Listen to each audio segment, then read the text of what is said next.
They were an all-American family. Our life in Boston was like a typical suburban family. I had a pretty stressful job. I had a long commute in the city. But they weren't happy. It made me feel like an absent father. But it felt kind of like we were in different worlds sometimes. So they decided to make a change, a drastic one. Esther Emery and Nick Fouch took their family, their entire life savings, and left everything they've ever known.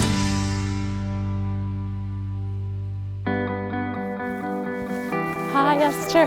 Hi. Nice to meet you. Nice to meet you, too. Hi, Nick. Hi. The family moved deep into the backwoods of Eastern Idaho, into this 314-square-foot yurt with no electricity, no running water, and no means of communication. So you guys literally built all of this? Yeah, all the structures that are on the property. Wow. We heat the yurt with just this small wood-burning stove. You just feed from the top. It's got a cast iron bottom and a cast iron top, and those heat up quite a bit. Each person in the family gets one drawer. It's easier than you think. And Nick and I don't change our jeans every day. Our standards of cleanliness, I think, are completely acceptable, but also not entirely what everyone else in America is doing. And then this is where we have our sink. We run water into just a bucket, and then under the bucket is my worm bin. And how many worms do you think are in here? 10,000. 10,000 worms in here? I'd say there's about 10,000 worms in here. Okay, and so what goes in here with the worms? It's just any organic material. They make this wonderful black soil. And then so you'll use the soil for your garden And for our trees especially. for the trees. Whose idea was it to move off the grid? Esther planted a lot of the seeds of thinking independently and thinking outside of sort of the societal norms of what people need to have. And then I think I just kind of took that all the way and wanted to actually do it. We knew that we weren't going to have a septic system out here at all, so we knew we needed an outhouse. There's a 6-foot deep hole. We put paper in a basket, and we add sawdust each time we use it, which helps add carbon into the carbon-nitrogen balance, and it also helps to mask the smell. What was your biggest fear?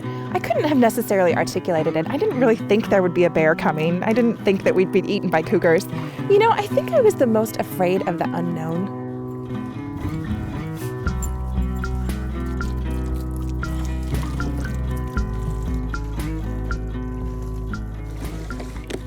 So this is a natural spring, and there is a concrete holding tank under the ground. And every day you come out here and you collect about this much? Yeah, we use about 15 gallons a day. That's still pretty insignificant in the scheme of things. Well, right, compared to a suburban household, which would be using 300 gallons at least. I'm in training. I'm in off-the-grid training right now. And it's not going so well now. Oh, yes, we made it. Thank you. Do you remember your life back in the city? Yes. You do? Well, some of it. The TV was really awesome. And you got to watch a lot, but now I don't get to watch a lot. Because we don't have electricity here. Did your dad used to work a lot when you lived in the city? Yeah. Would you see him very often? No. Sometimes I missed him a lot.